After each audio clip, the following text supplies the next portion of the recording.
ছিটিয়ে দেয়। এভাবে কেটে যায় বেশ কয়েকদিন।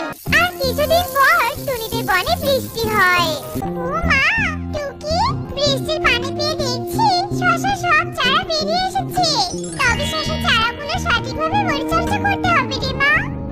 হ্যাঁ মা, সঠিকভাবে পরিচর্যা করলে গাছগুলো তাড়াতাড়ি বেড়ে উঠবে আর আমি তাড়াতাড়ি শসা খেতে পারবো। কি মজা, কি মজা। ও মা, এই আমি কি দেখছি? এ তো শসা গাছে সিদ্ধ ডিম। কিন্তু এটা কি করে সম্ভব? আমি তো কিছু বুঝতে পারছি না রে মা। আমি স্বপ্ন দেখছি না তো? না না, তুমি স্বপ্ন দেখছো না, এটা সত্যি। কে কে কথা বলছে?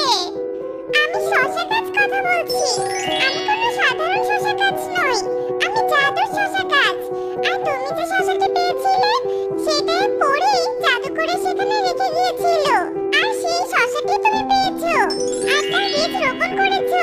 আর এর জন্য আমি জন্মাতে পেরেছি। তাই নতুন জীবন পেয়ে আমি অনেক খুশি হয়েছি। তাই খুশি হয়ে তোমাকে শসার বদলে সিদ্ধ ডিম দিয়েছি। ও, এই ব্যাপার। কিন্তু সিদ্ধ ডিম দিয়ে আমি কি করব? আরে তুমি বোকা নাকি?